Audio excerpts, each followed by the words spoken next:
Magandang araw po sa inyong lahat, lalong-lalo na po sa mga ginigiliw nating tagapakinig. Narito na naman po tayo sa paglalahad ng isang natatanging kwento ng buhay ng magkapatid. Sina Pedro at Juan ay makikilala ang isang matandang may-ari ng pwesto sa palengke na si Tatay Inok. Hanggang isang araw ay binulabog ng isang pangyayari ang tahimik na pamumuhay ng mga tao sa baryo. Marami ang nawawala at natatagpo ang patay sa kakahuyan na malapit sa kanilang pwesto. Kaya naman, dahil sa husay ng paggamit ng magkapatid ng sandata, ay pinagkalooban sila ng matanda ng kakaibang mga armas na magagamit nila laban sa mga aswang na kanibal. Ano kaya ang kakaibang misyon na dapat tuparin ng magkapatid? Magagawa kaya nilang ipagtanggol ang buong baryo laban sa lumalakas na puwersa ng kasamaan? Sama-sama po nating pakinggan ang buhay at pakikipagsapalaran ng magkapatid na matadero na kumatay sa tribo ng mga aswang. Pero bago po ang lahat, mga idol, huwag po nating kalimutang mag-subscribe at i-hit ang notification bell sa aking YouTube channel na The Voice Addict at Apong Isaak para sa mas marami pang makapigil hiningang kwentong aswang at katatakutan mula sa mundo ng kababalaghan.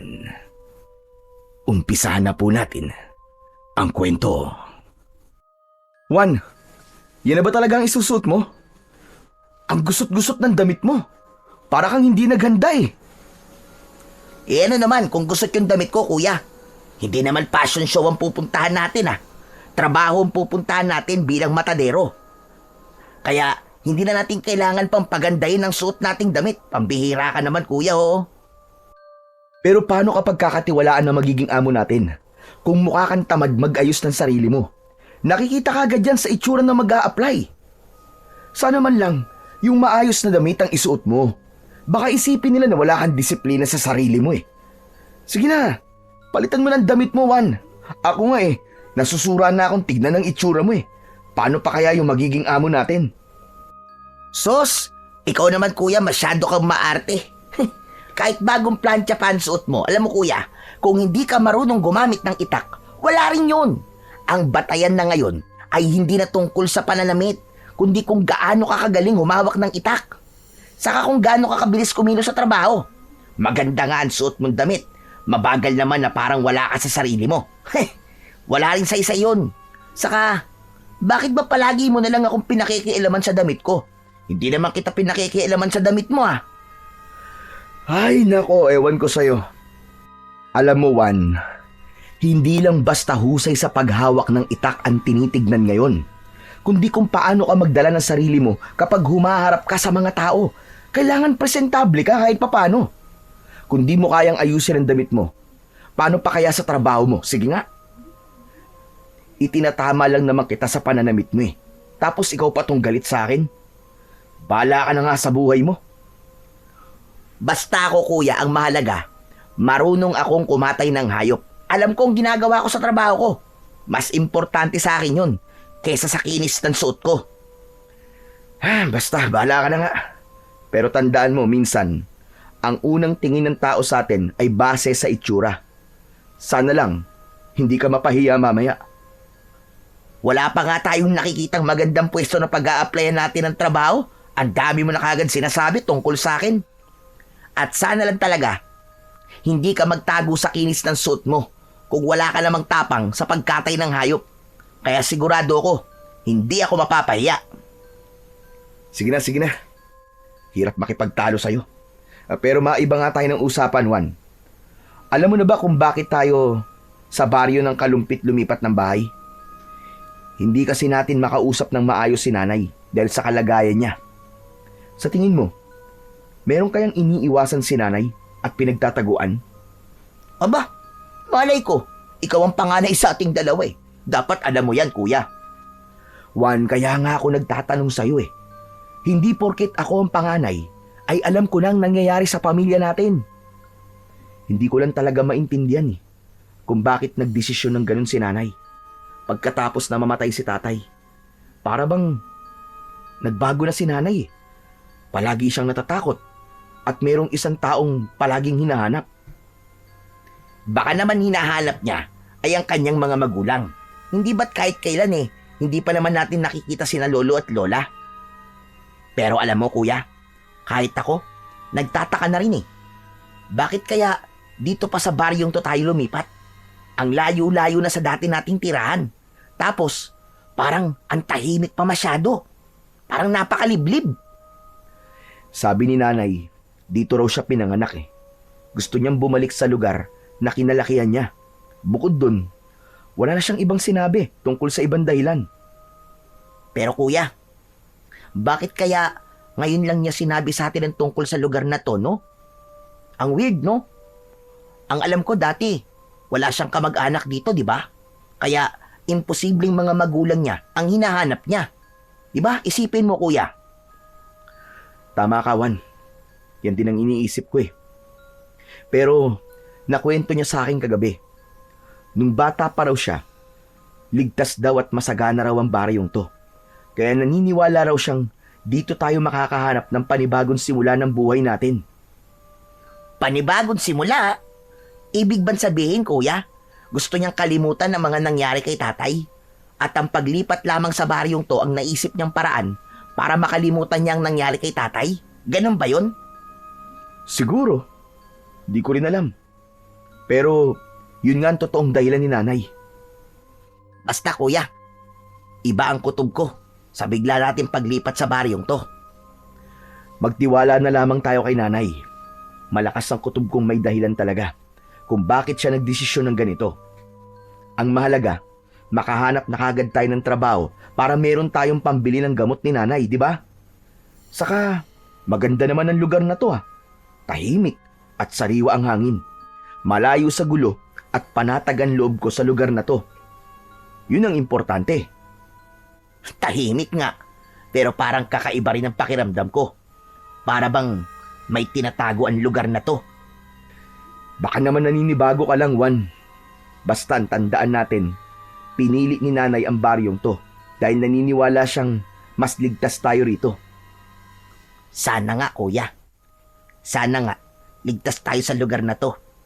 Pakiramdam ko tuloy, merong humahabol sa atin kaya nagkakaganon si nanay eh. Tignan mo nga kuya ang paligid natin oh. Hindi ka ba nagtataka?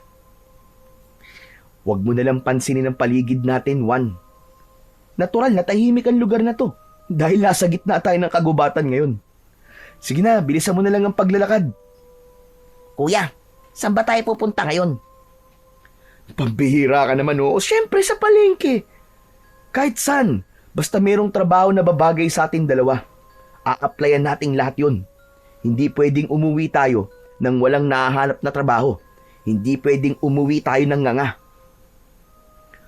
Nagmamadali sa paglalakad ang may 20 taong gulang na si Pedro, habang ang nasa huli naman ay ang 17 taong gulang niyang kapatid na si Juan.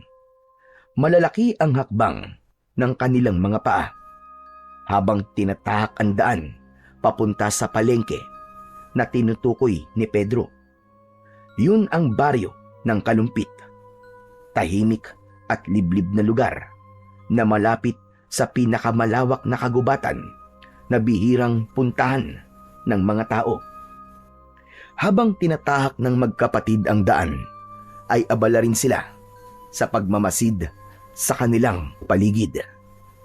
Tanging ang mga huni lamang ng ibon at kaluskos ng kanilang mga yabag sa tuyong dahon ang naririnig nila. Sa bawat hakbang, dama nila ang bigat ng kanilang dala. Hindi lang ng kanilang mga sandata, kundi pati na rin ang kaba sa kanilang dibdib. Teka, isadali lang kuya. Sigurado ka bang ito ang tamang daan papunta sa palengke? Parang paulit-ulit na lang ang nakikita natin eh. Baka naman naliligaw na tayo. Huminto sa paglalakad si Pedro at tinignan ang kanyang paligid. Ang mga puno ay matataas at siksik. Tila nagsasara sa kanilang daraanan. Muli niyang tinignan si Juan na habol na rin ang sariling hininga. Oo, Juan. Sigurado ako sa dinaraanan natin. Ang sabi kasi ni Nanay, dadaanan talaga natin ang malawak na kagubatang to. Pero kuya, matagal nang wala sa baryong to si Nanay. 10 taong gulang daw siya nang umalis dito. Marami nang nagbago dito panigurado at mahirap magtiwala sa sinasabi ni Nanay. Kuya, alam mo, sa tingin ko talaga naliligaw na tayo eh. Ano ka ba naman, Juan? Lalo lamang nangihina ang loob ko sa'yo eh. May tiwala ako sa sinabi ni Nanay. Hindi naman tayo ipapahamak nun, di ba? Sige na, maglakad pa tayong gando sa dulo. At kung nag-aalala ka, sige ganito. Maglagay ka ng palatandaan sa lupang yan. Kapag bumalik na naman tayo sa lugar na to, aba, saka tayo mag-isip na naliligaw talaga tayo. Tsaka tayo mag-isip ng paraan kung paano tayo makakalabas sa gubat na to. Palagay ko kasi tama naman ang dinadaanan natin eh. Kasi sumusunod lang naman tayo sa makinis na daan na madalas daanan ng mga tao. Oo na. Sana nga. Tama itong dinadaanan natin, kuya. Hindi na nagsalita si Pedro. Patuloy silang naglakad. Tangan ang kanilang mga itak. Ang hangin ay lumamig at tila mas lalo pang dumilim sa kanilang paligid. May mga aninong kumikilos sa gilid ng kanilang paningin. Ngunit sa tuwing lilingon sila, wala naman silang nakikitang ibang tao sa lugar na yon. Mas humigpit ang kapit ni Juan sa hawak-hawak nitong itak. Hanggang si Pedro naman ay abala sa pagtingin sa paligid. Malakas ang tibok ng kanyang puso habang nag-aalala sa kakaibang presensyang nararamdaman niya. Maya-maya pa ay muling nagsalita si Juan. Halata ang panginginig sa boses nito. Kuya, pakiramdam ko. Hindi lang tayo naririto sa gubat na to. Sus, Juan! Umiral na naman yung pagiging matatakutin mo. Akala ko ba matapang ka? Hindi ba't yan ang sinasabi mo sa akin kanina? Ako ang matatakot. Oh, bakit ngayon? Nagkakaganyan ka? Ngumiti si Pedro. Pilit na nagtatapang-tapangan sa harap ng kapatid. Inaasar niya si Juan na namumutla na sa takot.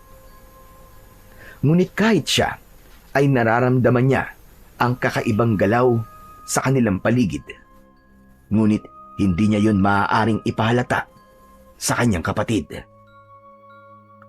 Huwag kang matakot, Juan. Tandaan mo, hindi tayo ordinaryong tao lang na walang alam pagdating sa pakikipaglaban. Mahusay tayong gumamit ng sandata. Tapos dala pa natin. Mahihirapan silang lumapit sa atin. Ano man ang nasa harap natin, haharapin natin sila na magkasama. Ayos? At sa gitna ng katahimikan ng kagubatan, narinig nila ang isang malalim at kakaibang alulong. Kasunod ng kaluskos na tila papalapit sa kanilang kinaroroonan. Kapwa sila napatigil. Nagkatitigan at sabay na kumapit ng maigpit sa kanilang mga sandata. Pero napangiti ang magkapatid nang lumabas mula sa halaman ang malaking baboy ramo. Sinundan nila ito dahil balak nilang huliin. Pero yun pala ang tamang daan para sa labasan ng gubat. At nakita nila ang palengke na marami ng tao ang namimili. Maingay ang paligid ng palengke at sumalubong sa kanilang pang-amoy ang malansang singaw ng hangin mula sa palengke. Oh, kuya, nandito na tayo. Ito na ang palengke nila, oh. Tama naman pala ang daan natin eh. Hindi tayo naliligaw. Sabi ko na sa'yo, Juan eh. Ikaw lang naman na nag-iisip ng kung ano-ano eh. Ay nako, Pagmasdan mo sila, oh. Hindi sementado ang daan. Lupa at damo ang sahig ng dinaraanan ng mga taong nagdadala ng kanilang paninda. Ang bawat pwesto ay yari lamang sa kawayan at pawid. Matagal na nakatayo sina Pedro at Juan habang nakatingin sa mga taong abala sa mga ginagawa. Mula sa kanilang kinaroroonan ay naririnig nila ang ingay ng tawanan, halakhakan at sigawan ng mga taong nag-aalok ng kanilang mga panindang isda, gulay at prutas. Sariwa ang mga yon at halatang kapipitas lang. Ang hangin ay humahalo sa samyo ng bagong lutong kakanin, inihaw na isda, at mabangong damo na nakapulupot sa mga panindang gulayin. May mga bata ring naglalaro sa tabi, tumatakbo at nagtatakbuhan sa pagitan ng mga puno. Ang mga matatanda naman ay abala sa pagbabaligtad ng mga bilao. Ang ilan naman ay abala sa pagbibilang ng sukli. Habang ang mga kinatay na karne ng baboy ay nakasabit at tumutulo pa ang mga sariwang dugo. Sa gitna ng kakauyan, ang palengke ay nagmistulang buhay na patunay ng pagtutulungan ng mga tao. Hindi ito nakatali sa modernong pamilyan, kundi sa payak na kalakalan kung saan ang isang bugkos ng saging ay maaaring ipagpalit sa isang tabo ng bigas at iba pang produkto. Natuklasan ng magkapatid na umiiral pa rin sa palengke ang pakikipagbarter. Ang barter ay isang palitan ng kalakal na walang ginagamit na pera. Ang bawat transaksyon ay sinasamahan ng ngiti at pagkikwentuhan. Parang hindi lamang kalakalan ang nagaganap, kundi pagbuo rin ng ugnayan sa gitna ng pakikipag-usap ng maayos. Habang abala sila sa pagtingin sa palengke, napako ang kanilang paningin sa isang matandang lalaki. Nag-iisa ito sa pwesto habang naghihiwa ng karne ng baka. Sa unang tingin ni Pedro, alam niya na kung anong hayop ang kinakatay ng matanda. Napatingin siya sa gawin ni Juan na doon na rin pala nakatingin. Ayos! Mukhang may trabaho na tayong maa-applyan, Juan. Pero mukha namang masungit siya, kuya eh. Alam mo ikaw, Juan, para ka talagang timang. Mamimili pa ba tayo ng papasukan trabaho? Tignan mo, sa hilerang yan, siya lang ang nag-iisang tindahan ng karne. Tsaka matanda na siya. Tsaka pansin mo, konti lang ang bumibili sa kanya ng karne, di ba? Dahil mahina na siyang kumilos at naiinip yung mga tao sa kakaintay sa kanya. Kaya sa tingin ko, siya ang dapat nating applyan ng trabaho. Ano sa palagay mo? Kuya, hindi ako mapalagay eh. Parang masungit talaga yung matanda eh. Ikaw na lang kaya makipag-usap dyan. Kung ayaw mo, diwag. Ako na lang ang makikipag-usap talaga. Hindi na hinintay ni Pedro na sumagot pa ang kanyang kapatid na si Juan. Nilapitan niya na ang kinaroroonan ng matandang naghihiwa sa mga laman ng baka na binibili naman ng isang babaeng nakatayo sa harap nito. Habang abala ang matanda, ay pinagmasdan niya ito. Ang buhok ay puting-puti na, magaspang at medyo nakasabog. Tingin niya ay 70 taong gulang na ang matandang lalaki. Ang balat nito ay kulubot at maitim dahil sa init ng araw at hirap ng magtrabaho. Sa paligid ng pwesto nito ay merong mga karne na nakasabit. Maliit ang lamesa na gawa sa kahoy. Merong nakapatong na isang gulok na putbod. Dahan-dahang lumapit si Pedro at sinimulang makipag-usap dito. Magandang umaga po. Kailangan po ba niyo ng matadero? Mabagal na iniangat ng matanda ang paningin nito. Bakas ang lalim ng mga mata na tila walang maayos na tulog. Nakakunot ang noo nito at napatitig sa kanyang muka. Hindi agad ito nagsalita dahil tinapos muna nito ang ginagawa. Saka ibinigay sa babaeng naghihintay ang binibili nito. Maya-maya pa ay muli itong tumingin sa kanya. Seryoso at parang kinikilala siyang mabuti. Manong, ako po si Pedro. Kasama ko po ang kapatid kong bunso, si Juan. Andun po siya. Nahihiya po lumapit eh. Balak po sana namin magtrabaho sa inyo bilang mga matadero. Kung kailangan niyo pa po ng katulong sa tindahan niyo. Bakit? Marunong ba kayo magkatay ng baka, baboy at kambing? Opo. Yun po ang trabaho namin bago po kami lumipat dito sa baryo niyo. Bagong lipat? Ang ibig niyo sabihin ay dayo lamang kayo sa lugar na to. Nako, hindi ako basta-bastang nagtitiwala sa mga dayo. Pasensya na. Sa iba na lamang kayong lumapit. Bakit naman po, Manong? Mukha po ba akong masamang tao? Paano kita mapagkakatiwalaan? Wala akong alam tungkol sa pagkatao niyo magkapatid. Isa pa, bago lang kayo sa paningin ko at mukhang hindi niyo kaya ang trabaho rito. Kung gusto niyo po, subukan po muna niyo kami ng kapatid ko. Hindi po kayo magsisisi sa pagtanggap sa amin. Sige na po, nakikiusap po kami. Kahit para lamang po sa gamot ni nanay, tanggapin niyo po kami bilang matadero. Talaga bang mapagkakatiwalaan kayo magkapatid, ha? Opo, kung gusto niyo po, kahit wala po muna kaming bayad sa unang araw ng trabaho namin para makita niyo po na nagsasabi po kami ng totoo. Hindi biro ang trabahong gusto niyong pasukan na magkapatid. Teka lang, palapitin mo nga ang kapatid mo dito nang pareho ko kayong makausap. Sinulyapan ni Pedro ang nakatayong si Juan. Itinaas niya ang kanyang kamay at sumenyas dito para lumapit. Nagdadalawang isip pa ang kanyang kapatid na humakbang papalapit sa kanilang kinaroroonan. Pero sa huli ay napilitan din ito. Nang makalapit sa kanila si Juan ay naiiritang pinagalitan niya ang kapatid. Juan, ang tagal mo naman lumapit. Pasensya ka na, kuya. Pumayag na ba siya? Hindi pa. Ang gusto niya, makausap tayong dalawa.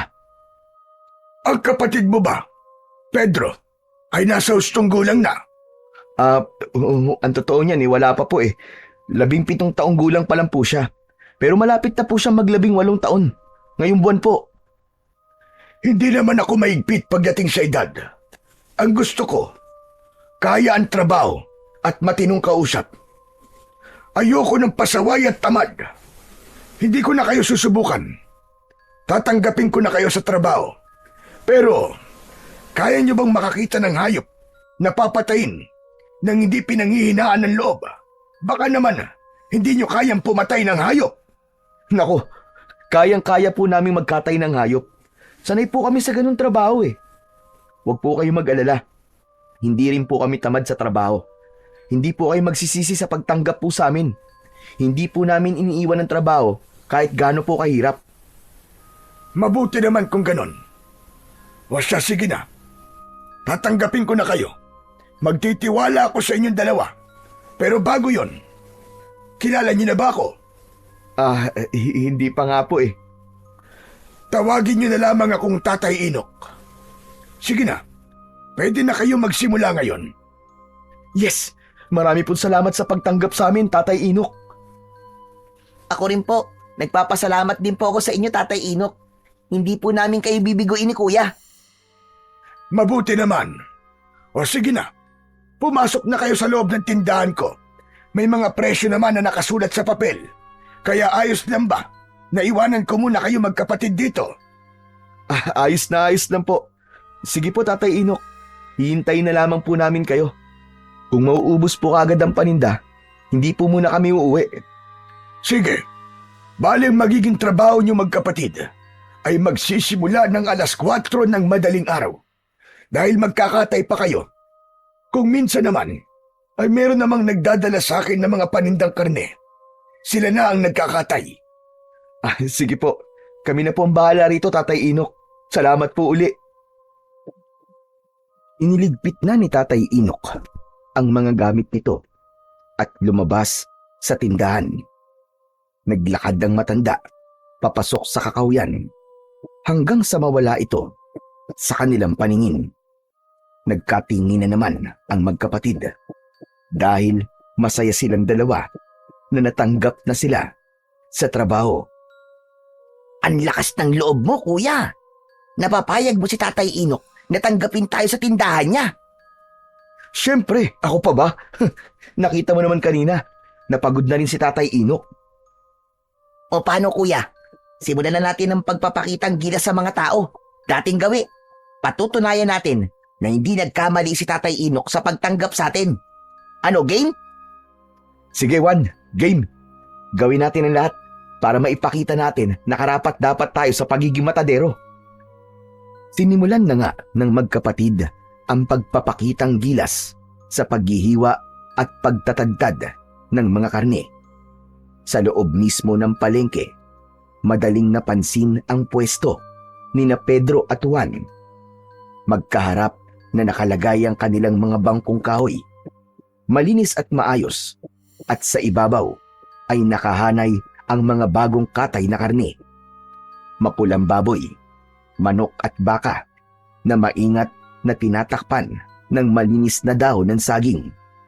Hindi tulad ng ibang matadero na bara-bara ang trabaho. Ang magkapatid ay kilala sa kanilang husay at linis sa pagkatay. Si Pedro, ang panganay, ay mabilis kumilos at biyasa sa paggamit ng gulok. Maganda ang bawat hiwa ng karne gamit ang kanyang kamay. Pantay, maayos at walang sayang na laman. Habang hinihiwa niya ang karne, nakikita ng mga mamimili ang kinis ng pagkakahiwalay ng taba at laman. Bagay na lalo silang hinangaan. Samantalang si Juan naman, ang nakababatang kapatid, ay mahusay sa pakikipag-usap. Sa bawat paglapit ng mamimili, ngiti agad ang isinasalubong nito, kasabay ng magalang na pagbati at pagpapakita ng iba't ibang hiwang karne na bagay sa ulam na hinahanap ng mamimili para sa iluluto ng mga ito sa tanghalian at hapunan. Walang kaalam-alam ang magkapatid na mula sa malayo ay pinagmamasdan sila ng matanda. Nakangiti at bakas ang paghanga sa magkapatid. Bili na po kayo, mga suki! Presko po at bagong katay. Halina po kayo! Libre tingin! Bili na po kayo, mga suki! Lapit! Lapit lang po!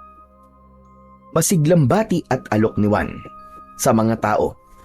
Meron ng isang bumili na kagad na inihanda ni Juan, habang maingat na inilalagay ang hiniwang tadyang sa dahon ng saging, saka ibinalot sa plastik.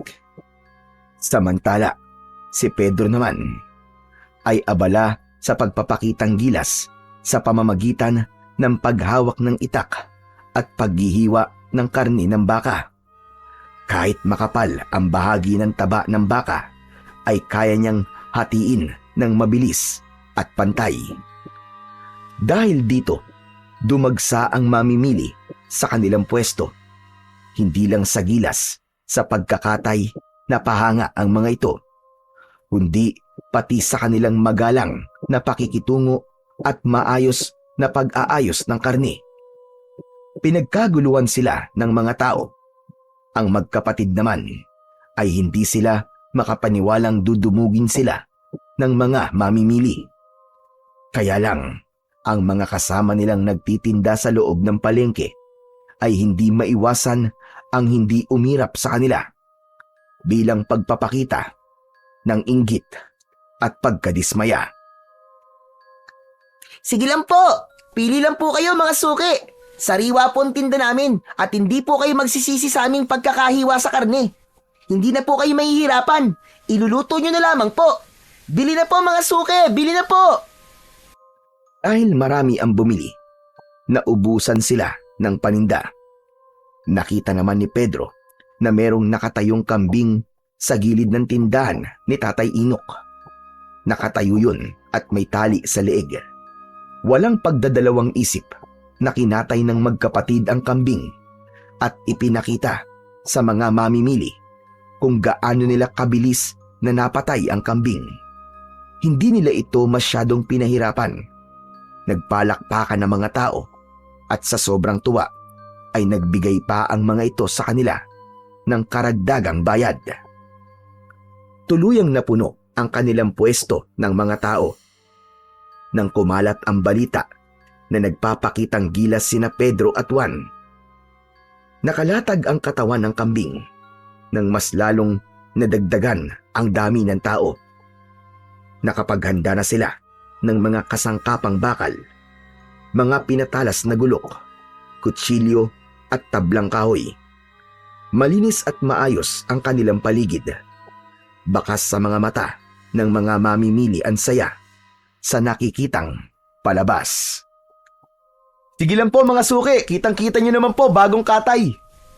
Sige po, pili lang po kayo. Kuya, mukhang nanonood na lamang sila. Parang wala naman silang balak na bumili. Ano ka ba naman, Juan? Ngayon ka pa ba mag-aalala? Panghuling katay na natin to. Mukhang ngayon lang naubos ang paninda ng matanda. Kaya simulan na natin ang pagpapakitang gilas. Alokin mo silang lahat, sige na. Pili lang po kayo mga suki. Bago ihiwain ng kapatid ko ang bahagi ng karne na mapipili nyo, magpapakita po muna kami ng husay namin sa paghiwa.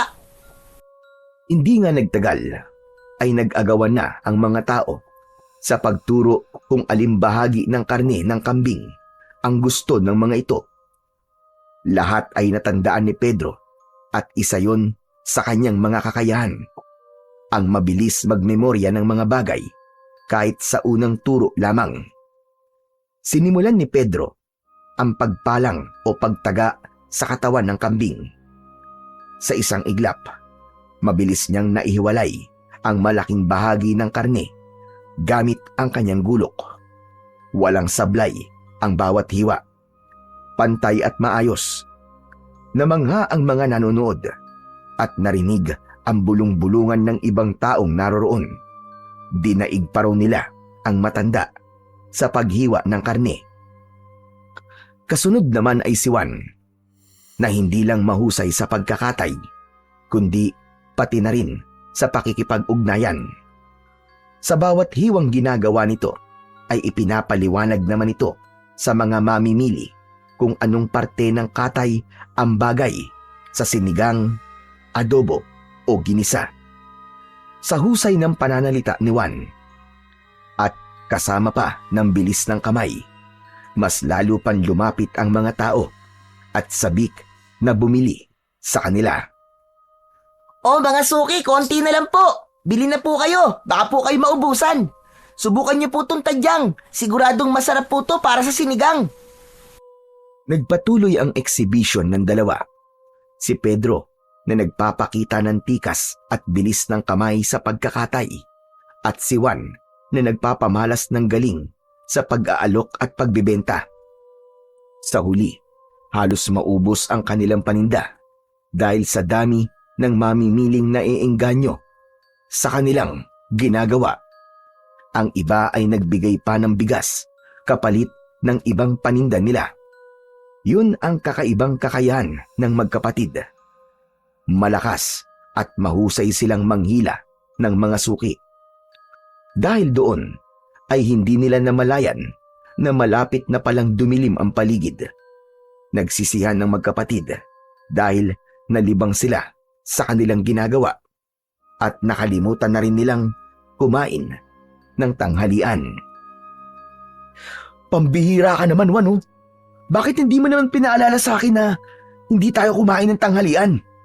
Sus, ikaw nga di mo rin naalala eh. Ako pa kaya. Isa pa, talagang nalibang din naman tayo sa ginagawa natin eh. Ang saya talaga no, kapag nauubos ang paninda. Masaya nga tayo, pero mga karatig naman natin na pwesto. Kulang na lang, tunawin tayo sa masama nilang tingin. Hayaan mo sila kuya. Pareho lang naman tayong naghahanap buhay eh. Dumiskarte rin sila ng para sa kanila. Kung sa bagay, tama ka. Wala naman tayong ginagawang masama sa kanila, di ba? Correct! Pagkatapos nilang mag-usap, ay nilinisan ng magkapatid ang kanilang pwesto. Si Juan ang nagbibilang ng kinita nila. Isinama nila ang kanilang bonus na nakuha sa kanilang mga suki. Habang si Pedro naman ang napunta sa paglilinis ng pwesto. Maya-maya pa ay narinig nila ang yabag ng paa ng matanda. Nakangiti itong nakatingin sa kanila ni Juan. Hindi ko akalain na ganyan pala kayo kagaling magbenta.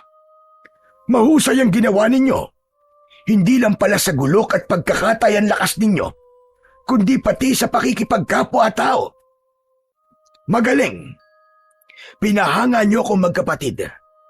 Ngayon lamang ako nakakita ng ganong klaseng galing sa paghiwa ng karne. At naubos niyo pa ang paninda ko. Bukod pa ron, ay nakita kong binigyan kayo ng mamimili ng tip, pero isinama niyo pa sa benta. Talaga palang mapagkakatiwalaan ko kayong magkapatid. Yun po kasi ang turo ng nanay sa amin eh. Isa pa, mahalin daw po namin ang trabaho para mahalin din daw po kami nito. Mahal po namin ang ginagawa namin, Tatay Inok. Saka, gusto po talaga namin ang ginagawa namin. Gaano na ba kayo katagal na nagtatrabaho bilang isang matadero? Si Juan po, bago lang po siya. Ako naman po, 10 taon pa lang po ako, tinuruan na po ako ni tatay kung paano po magkatay ng mga hayop. Nasa lahi po talaga namin ang pagiging isang matadero. Hanggang sa lolo po namin, matadero rin po siya. At mahusay po talaga na magkatay ng hayop. Mabuti na lamang pala at tinanggap ko kayo at nagtiwala kagad ako sa inyo. Kung ganon, sige na. Makakauwi na kayo magkapatid. Pero ibibigay ko sa inyo ang bonus nyo kanina. Hindi naman sa akin yun eh. Ibibigay ko rin sa inyo ang kinita nyo ngayong araw para meron kayong pambili ng gamot ng nanay ninyo. Naku, maraming salamat po, Tatay Inok. Napakabuti po ninyo. Ako ang dapat magpasalamat sa inyo. Dahil naubos ang paninda ko. Malaking bagay ito para sa akin. Hindi maipaliwanag ng magkapatid ang labis na tuwa nang makita nilang nagbibilang ng pera ang matanda para iabot sa kanila. Lumapat sa palad ni Pedro ang kauna-unahang kinita nila sa unang araw ng kanilang trabaho. Habang ang natitirang pilas ng karne ng kambing ay ipinadala pa sa kanila ng matanda.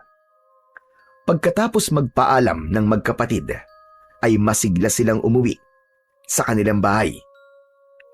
Dumaan sila sa masukal na kagubatan, dala ang kanilang mga itak. Ngunit hindi pa man sila nakakaalis sa lugar na yun, ay bigla silang nakaramdam ng kakaibang lamig ng ihip ng hangin. Napahigpit ang kapit ni Juan sa braso ng kanyang kuya. Kuya, bakit kaya sa tuwing napapadaan tayo sa bahagin to ng kakahuyan nakakaramdam ako ng takot? Takot ka dyan? Di ba't kanina naman natakot ka rin? Oh, ano nakita nating lumabas sa halaman? Hindi ba't baboy mo lang? Kaya kalimutan mo ng takot na sinasabi mo, Juan. Dahil palagi na tayong dadaan sa lugar na to magmula ngayon. Sa tuwing uuwi at papasok tayo sa trabaho. Kuya, makakatagal ako sa trabaho natin Pero sa lugar na to, sa palagay ko, hindi talaga ako makakatagal na dumaan dito. Para bang, sa tingin ko may aswang dito na bigla na lamang magpapakita sa atin Ano bang aswang-aswang ang sinasabi mo, Juan? Kasama mo naman ako, di ba? Isa pa, wala namang dapat nakatakutan sa lugar na to. Ikaw talaga, kung ano na lang ang lumalabas sa isip mo Nanatili sa ganong posisyon si Juan habang mahigpit na nakakapit sa braso ni Pedro. Nagpatuloy sila sa paglalakad. Ngunit bigla silang natigilan nang marinig nila ang bulungan at boses ng mga tao sa unahan ng kanilang daan. Sa gitna ng kakahuyan ay nag-uunahan ang mga yapak ng mga taong nagkakagulo. Nagmula ang mga ito sa kanilang likuran, papunta sa pinagkakaguluhan ng mga tao. May mga nagsisigawan at ang iba naman ay nagtatakbuhan habang bakas ang takot sa mga muka. Ang ilan ay nagtipon-tipon sa isang lugar, nakikiusyoso, nagsisiksikan upang masilip ang bangkay na nakahandusay sa damuhan. Kuya, tignan mo oh.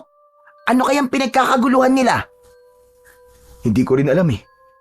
Pero sa palagay ko, merong patay sa bahaging yun ng daan. Halika, Juan. Tignan natin.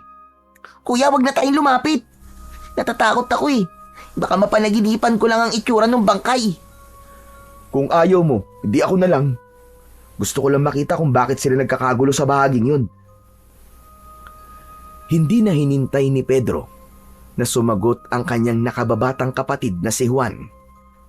Tinanggal niya ang pagkakakapit ng kamay nito sa kanyang braso at nilapitan ang pinagkakaguluhan ng mga tao.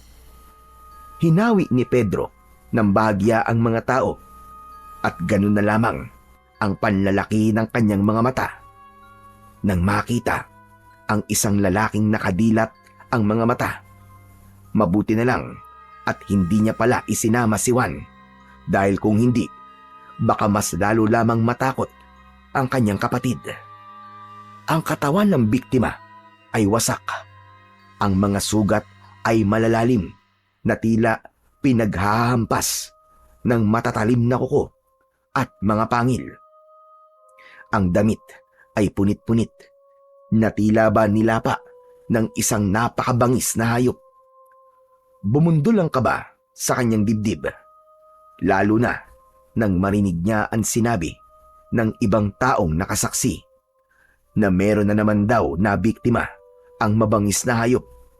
Isang asong gubat na palagi na lamang daw pumapatay ng mga tao na matsetsempuan sa gubat. Nag-alala bigla si Pedro na baka pati silang dalawa ni Juan ay matsempuan din ng mabangis na hayop. Naku po, Diyos ko! Anong klaseng hayop kaya ang may gawa nito? Napako ang paningin ni Pedro sa lalaking nagsalita. Habang nakatingin sa lalaking nakahiga sa lupa, may tali ito ng panyo sa ulo at maraming suot na kwintas. Sa tingin niya ay isang albularyo ang lalaki dahil sa mga dala nitong bote ng langis. Napatakip ng bibig ang lalaki na parabang nasusuka sa itsura ng kaawa-awang biktima. Idagdag pa ang nakakasulasok na amoy mula sa singaw ng katawan ng lalaki na parabang bagong lapa lamang ito ng hayop. Nilalangaw ang nakaluwa nitong bituka sa tiyan. May mga batang humihikbi, may matatandang nanginginig at may mga kalalakihang nagtatangkang lumapit para buhatin ang katawan ng biktima. Dapat siguro, pabakuran na lamang ang lugar na ito. Delikado na sa mga dumadaan. Meron po bang ibang daan dito kung sakali po na haharangan na po ang gubat na to? Abay, wala na. Dahil ang sinasabi ko naman ay kung pababakuran, magbibigay pa rin sila ng daan na hindi na kailangan pumunta pa rito sa gitna ng kagubatan.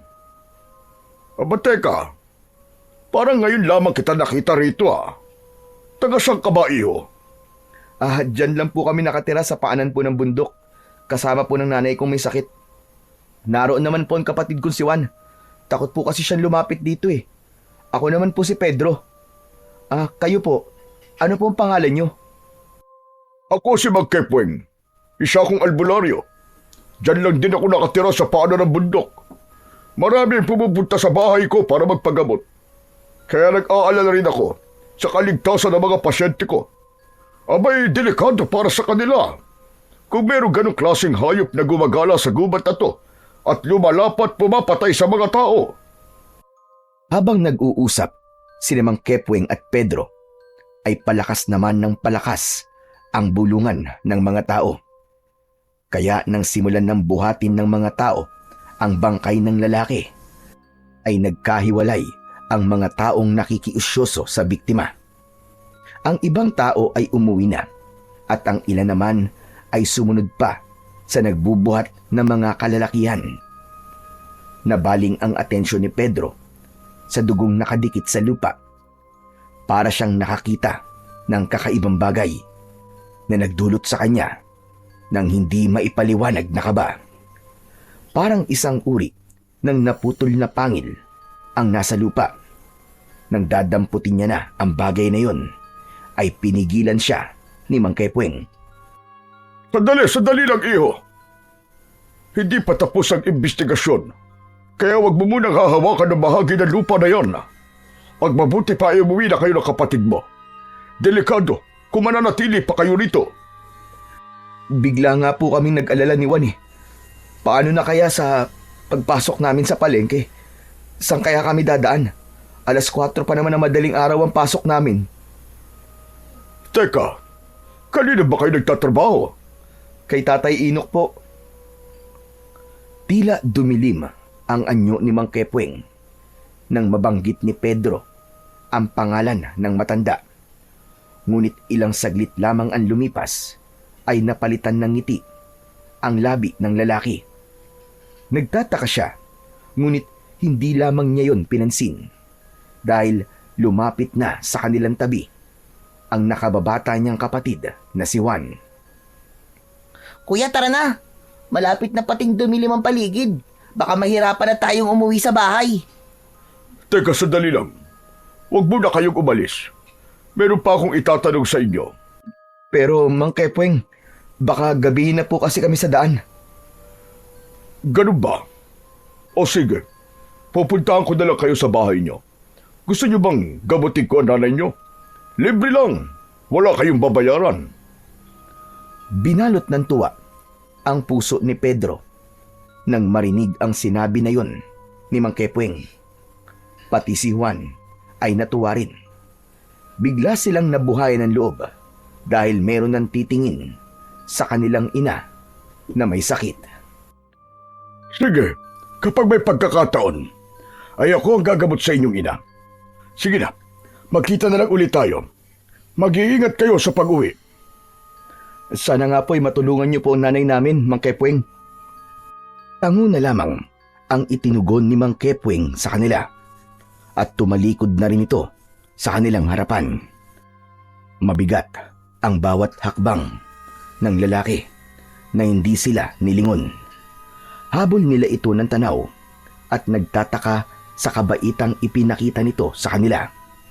Kahit maganda ang pakikitungo ng lalaki sa kanila, pakiramdam ni Pedro ay mabigat ang nararamdaman niyang presensya sa pagkatao ng albularyo. Natahimik ang paligid habang unti-unting nilalamon ng anino ng kagubatan ang papalayong anyo ni Mang Kepweng. Ramdam ng magkapatid ang malamig na simoy ng hangin na dumadampi sa kanilang balat. Isang pakiramdam ng pagkailang at pagtataka ang bumalot sa kanilang dibdib. Parang may mas malalim na dahilan kung bakit nakilala nila si Mang Kepweng. Isang malalim na buntong hininga ang pinakawalan ni Pedro bago sila nagpasyang umalis sa lugar na yun. Walang imikan ang magkapatid habang tinatahak nila ang daan pauwi sa kanilang bahay. Pagkalipas ng ilang minuto ay narating nila ang maliit na kubo.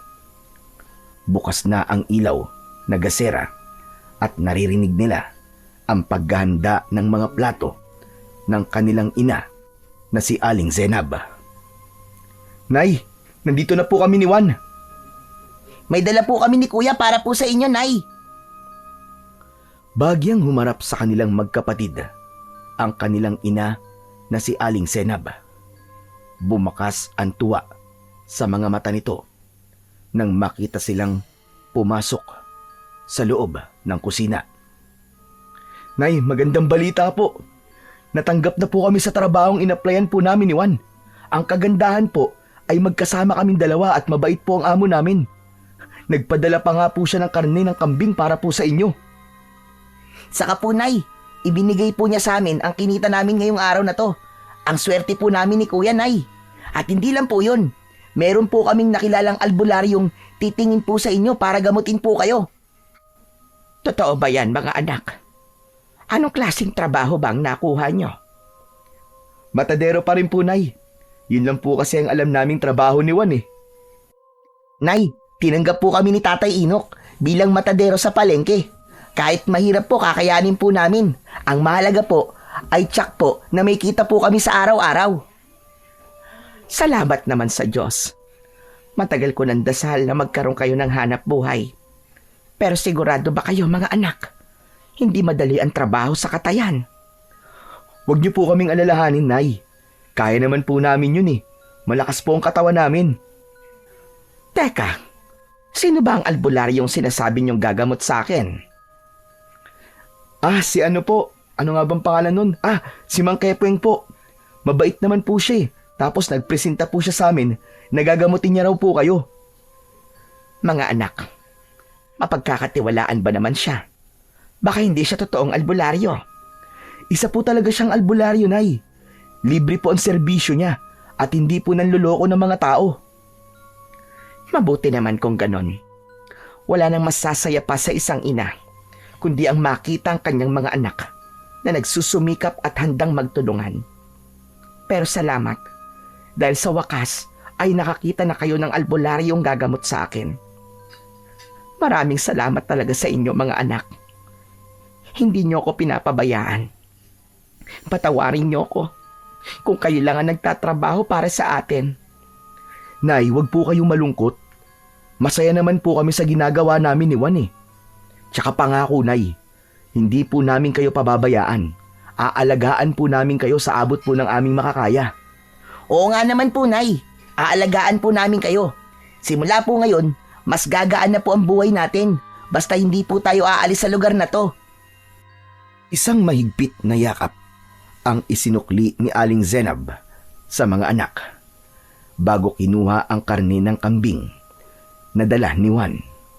Inilagay yon sa lababo at nilinisan.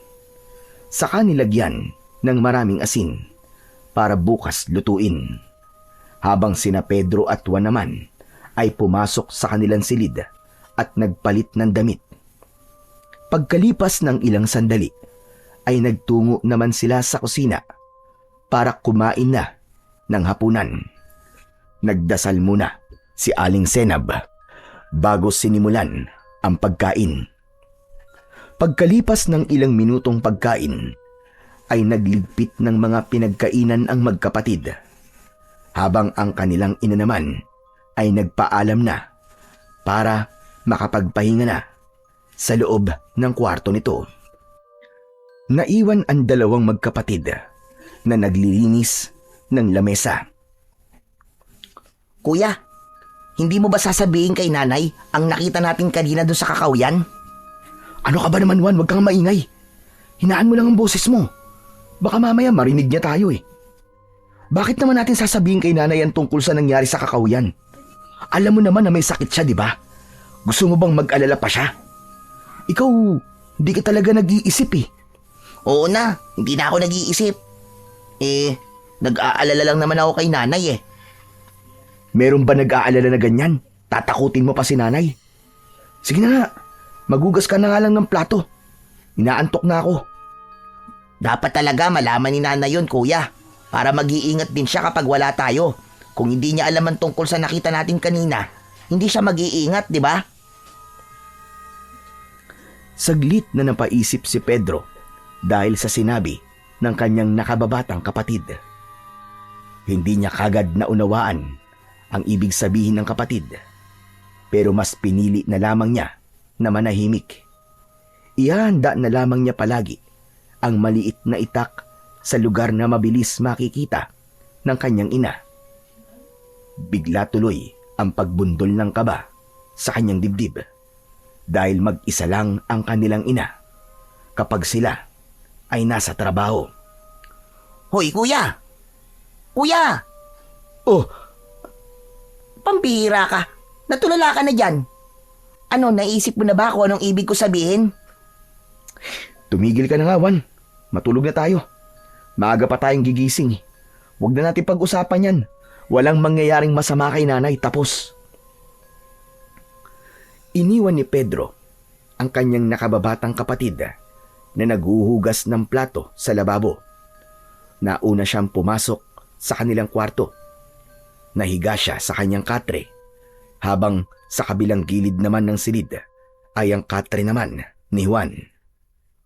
Hinintay niyang makapasok ang kapatid bago siya tuluyang natulog. Kinabukasan ay nagising ang natutulog na diwa ni Pedro sa mahinang pagyugyug ng kamay ni Juan sa kanyang balikat. Kuya! Kuya, gising na! Kuya!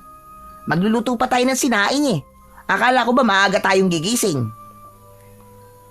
Bahagyang kinusot ni Pedro ang kanyang mga mata at napatingin sa labas ng nakabukas niyang bintana.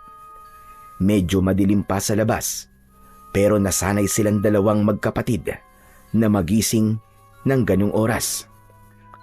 Muling sinulyapan ni Pedro si Juan. Tapos na itong maligo. Umalis ito sa kanyang harapan at lumabas ng kanilang silid. Iinat-inat na bumangon si Pedro. Paglabas niya ay nagpaparikit na ng apoy sa kalan si Juan. Diretso naman siya sa likod ng kanilang bahay, kung saan ay naroon naghihintay ang isang malaking drum na may laman na tubig. Ngunit bigla siyang napatingin sa paligid ng kanilang bahay. Pakiramdam niya ay merong ibang tao na naroroon. Sinong tao dyan? Juan?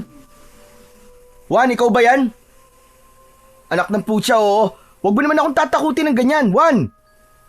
Juan, sinasabi ko talaga sa'yo ha. Tatamaan ka sa akin. Sigaw ni Pedro habang nakatingin sa madilim na bahagi ng kakawyan. Maya-maya pa ay narinig niya ang malakas na yabag ng paa. Papalapit sa kanyang kinaroroonan. Lumabas sa kabilang pintuan ng kusina si Juan. Kaya nakumpirma ni Pedro na hindi ang kapatid niya ang nararamdaman niyang presensya sa paligid. Hoy kuya, bakit ka ba sumisigaw? Ang lakas-lakas ng boses mo, baka mamaya niyan magising pa si nanay. Para kasing may tao ko nakita eh. Akala ko talaga ikaw at tinatakot mo lang ako. Paano ako? Nakita mo naman akong nagluluto sa kalan kanina, di ba? Ay nako, diyan ka na nga. Bilisan mo na ang paliligo mo, kuya. Guni-guni mo lang ang nararamdaman mo. Sige na. Naiirita na iniwan siya ni Juan. Kaya naman, nagmamadali na rin siyang nagbuhos ng tubig sa katawan. Pagkatapos ay nagpalit na rin ng damit. At habang naghihintay ng pagluluto ng sinaing, hinasa naman ni Pedro ang kanilang mga gagamitin na itak bago inihanda ang pagkain ng kanilang ina. Pagkatapos nilang maisara ng maayos ang bahay, ay nagsimula na ang magkapatid sa paglalakad papunta sa palengke. Dala ang kanilang lumang gasera dahil medyo madilim pa rin ang daan. Tahimik na naglalakad ang magkapatid na sina Pedro at Juan sa makitid na daan ng kakawyan. Ang kanilang mga yapak ay marahang dumadagundong sa tuyong mga dahon at sanga na nakakalat sa lupa. Habang lumalalim ang kanilang paglalakad, tila ba may kakaibang lamig na bumabalot sa paligid. Isang katahimikan na hindi karaniwang nararanasan sa gubat. Bigla, sa may di kalayuan, namataan nila ang mga anino ng mga taong nagkakagulo na sa unahan ng kanilang daan. Nakita rin nila si Tatay Inok na abala sa pagtingin sa isang nakahandusay na katawan ng isang lalaki. Agad na nagmamadaling lumapit ang magkapatid at tumambad na nga sa kanilang paningin ang isang bangkay. Halos kapareho yun ng itsura sa naunang biktima. Luray-luray ang damit. Wasak ang katawan. Puno ng kalmot at kagat ang balat. Ngunit sa pagkakataong yun, ay wala ng lamang loob ang lalaki. Walang mga mata at putol ang mga braso. Mas brutal ang kamatayan ng lalaki at mahirap ng paniwalaan na mabangis na hayop pa rin ang may gawa noon. Nakita ni Pedro na hinawakan ni Tatay Inok ang katawan ng biktima. Tila ba sinusuri nito ang bawat sugat ng lalaki, kasabay ng pagtayo nito na walang imik at pailing-iling na hindi inaalis ang paningin sa katawan ng kaawa-awang lalaking nakahiga sa lupa. Kuya, isa na naman bang kaya natagpuan ng mga tanod? Natatakot na ako, kuya. Bakit kaya merong ganito sa baryong to? Akala ko ba sabi ni nanay ligtas tayo rito. Tumahimik ka na nga muna, Juan. Parang ang hirap naman paniwalaan na mabangis na hayop ang may gawa niyan. Hindi nakatiis si Tatay Inok at lumapit ito sa magkapatid. Bigla itong nagsalita at nagpakawala ng isang malalim na buntong hininga. Hindi isang mabangis na hayop ang may gawa sa karumal-dumal na sinapit ng lalaking yan, Pedro. Kundi isang mabangis na tao na merong lahi ng kanibal. Isang nilalang na kumukuha ng lakas sa sariwang dugo ng tao at mas malupit pa sa mga aswang. Ano po, Tatay Inok? Kanibal? Paano po nagkaroon ng kanibal sa baryong to, Tatay Inok? Dahil hinahanap nila ang pinakamahusay na manunugis ng kanibal na gusto nilang gantian. Pero bakit po nila kailangang mandamay ng ibang tao? Ito ang paraan nila ng pagpaparamdam sa manunugis na matagal na nilang hinahanap. Natitiyak kong alam na ng mga kanibal ang pinagtataguan ng taong manunugis ng mga aswang. Kuya, wag na kaya tayo magtrabaho kay Tatay Inok. Baka mamaya niyan tayo ang matsyempuhan Ganitong oras pa naman tayo umaalis ng bahay. At saka, nag-aalala ako para kay nanay. Hindi sila pumapatay ng babae, Juan. Ginagawa nilang palahian ng babae at binabasbasan ng dugo para umanib sa kanila. Kung mapapansin nyo, mga lalaki lang ang namamatay. Nang una, ay nawawala lang ang mga lalaki sa baryo. Pero ngayon, pumapatay na sila bilang pagpapakita ng hamon sa taong manunugis na balak nilang gantihan at patayin. Tatay Inok, sa palagay ko naman po ay alam na rin po ng manunugis na yun kung malapit na po ang aswang na kanibal sa kanyang lugar. Dapat po magpakita na po siya. Kasi marami na po nadadamay. Teka, Tatay Inok, ano po bang klase ng kanibal ang sinasabi nyo? Isa silang buong tribo na kumakatay sa kanilang biktima. Grupo-grupo sila kung umatake sa manunugis ng mga aswang. Pero dahil mahusay ang manunugis, hindi nila ito mapatay-patay. Kaya ang pagpapakita nila ng paghihiganti sa manunugis ay sa pamamagitan ng pagpatay sa mga kababaryo nito. Kaya nga pagkatapos kong mabalitaan ang mga nangyari kahapon, ay bigla akong nag-alala sa inyo magkapatid. Kaya naman sinundo ko kayo at ito ang nadatnan ko. Bumundol ang kaba sa dibdib ni Pedro habang nakatingin sa lalaking nakahandusay sa lupa. Binuhat ito ng mga kalalakihan at sumabay na ang magkapatid kay Tatay Inok papunta sa palengke. Pagkalipas ng ilang minutong paglalakad, ay narating nila ang kinaroroonan ng palengke. Wala pang halos na tao, ngunit bakas ang lungkot sa paligid. Maya-maya pa, nagsimula na ang magkapatid na magkatay ng 2 baboy para sa kanilang ititinda. Habang si Tatay Inok naman ay tahimik at malungkot na nakaupo sa bangko. Habang wala pang bumibili sa kanilang tindahan, ay hindi maiwasan ni Pedro na hindi tanungin ang matanda tungkol sa pamilya nito. Tatay Inok, mawalang galang na po. Nasan po ba ang pamilya nyo? Wala po kasi kaming nakikitang kasama nyo sa tindahan eh. Isang malalim na buntong hininga ang pinakawala ni Tatay Inok bago ito tumingin sa kanilang gawi. Malungkot ang mga mata nitong nagsalita. Naubos ang pamilya ko nang biglang sumalakay ang mga aswang na kanibal sa baryo namin. Namatay ang aking asawa, 3 anak, at ang bunso kong anak na inanod ng rumaragas ang tubig dahil sa pagtakas namin. Sa isang iglap, nawala ang aking pamilya. Hindi ko matanggap ang pagkawala nila. Para ako mababaliw sa labis na sakit. Kaya mas pinili kong lumayo at bumalik sa baryong ito, kung saan dito ipinanganak ang bunso ko.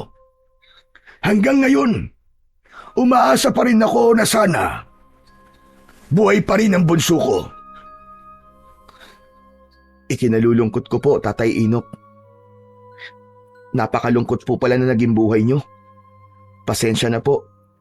Hindi ko na po sana naitanong. Kami naman po, Tatay Inok, ulila na rin po kami sa ama. Namatay po siya sa pangangaso at sinabing nilapa raw po ng isang mabangis na hayop sa gubat. Pero Tatay Inok, hindi po ako naniniwalang mabangis na hayop po ang pumatay sa kanya. Wala po kasing iniwan ng itsura ng pagkamatay ni tatay sa itsura po ng bangkay kanina. Kaya sigurado po ako na biktima rin po si tatay na sinasabi niyong aswang na kanibal. Kaya nga po, lumipat kami rito ni nanay. Ligtas daw po kami rito. Walang ligtas sa lugar na ito, Pedro. Kahit saan ka magpunta, palaging merong nag-iintay na panganib. Parang ako, ilang beses akong nagtago at nagpakalayo-layo. Pero nahahanap pa rin nila ako. Ano pong ibig niyong sabihin, Tatay Inok? Naramdaman ni Pedro ang paglapit sa kanila ni Juan na nagtataka na rin sa seryoso nilang pinag-uusapan. Saglit na tumigil si Tatay Inok sa pagsasalita at napatingin sa kanilang dalawang magkapatid. Ang totoo, ang manunugis na hinahanap ng mga aswang na kanibal at gustong paghigantihan ay walang iba kundi ako.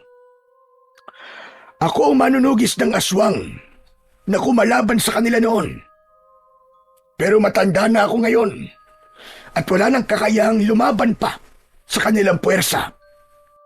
Pero, Tatay Inok, bakit niyo po sinasabi sa amin to?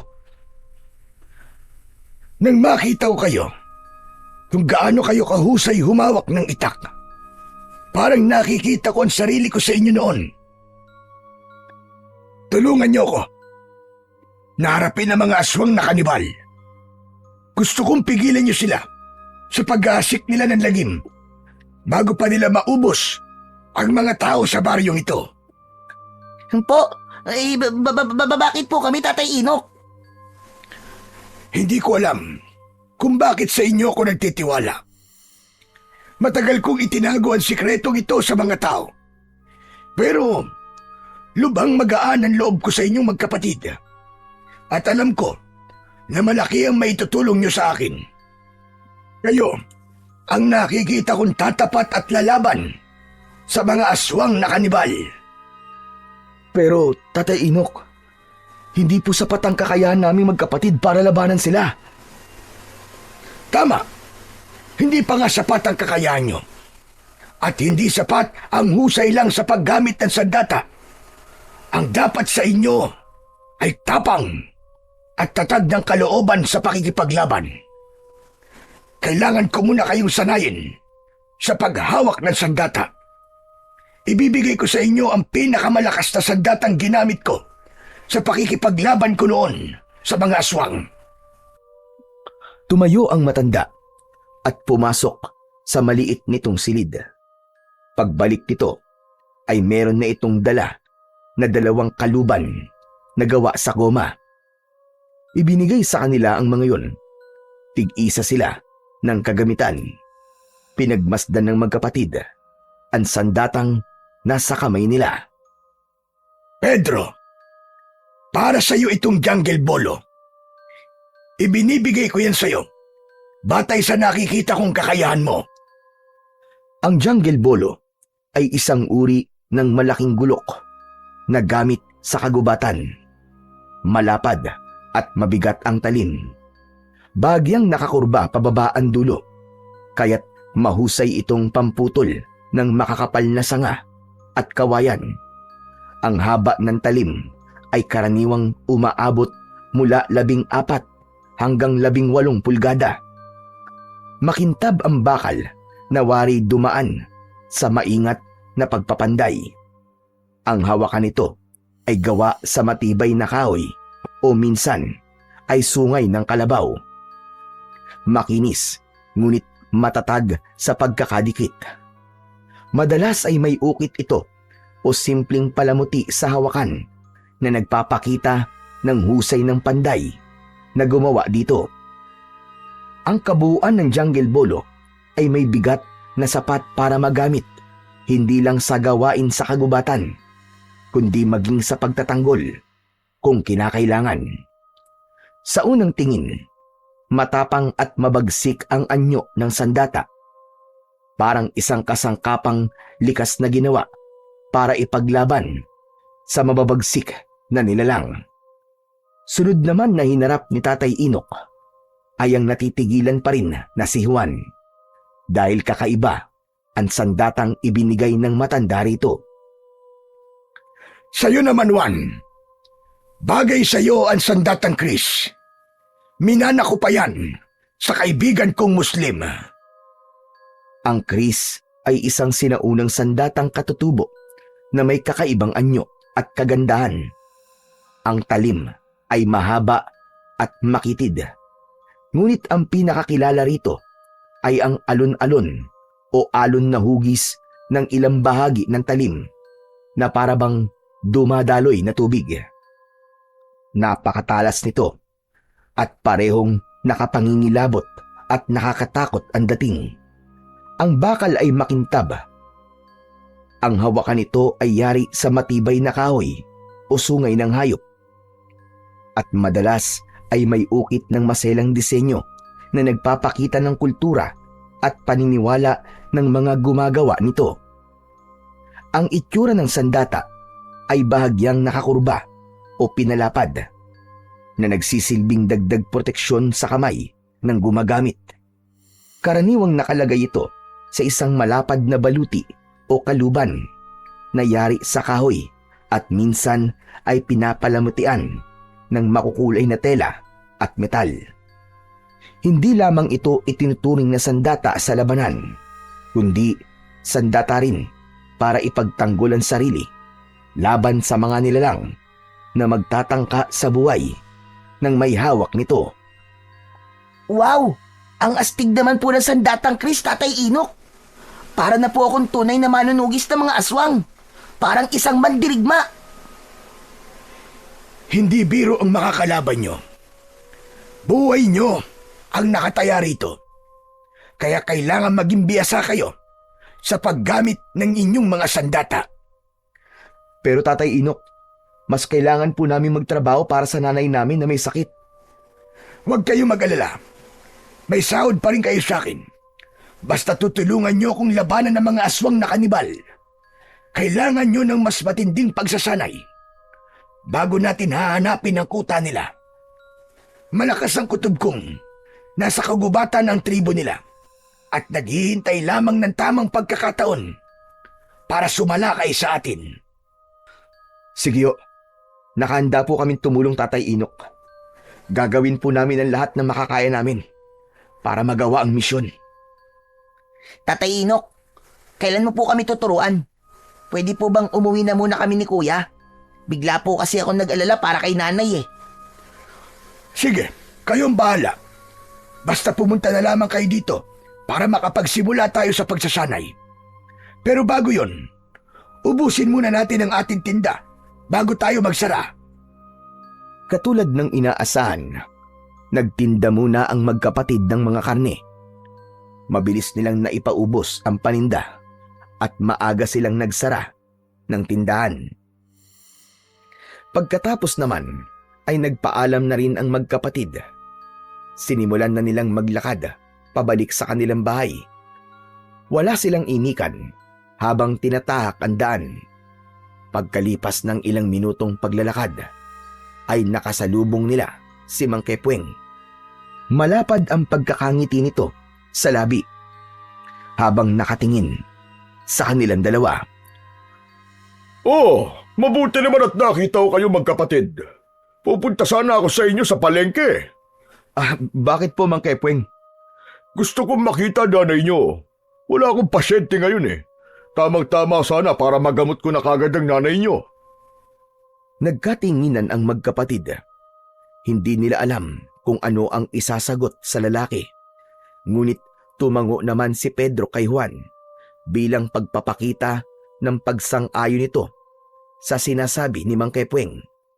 Pero hindi yun nakaligtas sa paningin ng albularyo. Bakit parang wala kayong tiwala sa panggagamot ko? Hindi naman po sa ganun, Mang Kepweng. Kaya lang po wala po kasi kaming pambayad sa inyo eh. Ano ba naman kayo? Sinabi ko na nga na libre ang aking serbisyo. Magaan kasi ang loob ko sa inyo dalawa na magkapatid. Kaya ano pang hinihintay nyo? Tara na! Huwag na kayong mahiya. Pampihira naman kayong dalawa. Kuya, libre naman pala eh. Sige po, Mang Kepweng. Sumama na po kayo sa amin ni Kuya, pauwi na po kami. Maaga po kasi kami nagsara ngayon eh. Aba, maganda yun ah. O sige, kung gano'n sasama na ako sa inyo. Habang naglalakad, ay nag-usap ang tatlo tungkol kay Tatay Inok. Kaya hindi na malaya nila na nakarating na sila sa kanilang bahay. Pinapasok nila si Mang Kepweng na panayan tingin sa palibot ng kanilang kubo. Pagpasok nila hanggang kusina ay nakita nilang abala sa pagluluto ng karne ng kambing si Aling Senab. Nakatalikod ito sa kanila kaya't hindi nito namamalayan na nakapasok na pala ang magkapatid. Nay, nandito na po kami. Maaga po kami nagsara ngayon. Nay, meron po kami kasamang albularyong titingin po sa sakit nyo. Aba, akala ko ba Pagharap ni Aling Senab, nabitiwan ito ang hawak na sandok at natigilan sa kanyang kinatatayuan. Hindi nito inaalis ang tingin sa nakatayong si Mang Kepweng. Nagtataka naman ang magkapatid sa kakaibang ikinilos na yon ng kanilang ina. Habang si Mang Kepweng naman ay nakangiting nakatingin kay Aling Senab. Nay, Mang Kepweng, magkakilala po ba kayong dalawa? Si Aling Senab ang unang nakabawi sa pagkabigla. Ngunit kapansin-pansin ang pagbabago sa kilos nito. Nanghihinang napaupo ito at hindi tumitingin kay Mang Kepweng.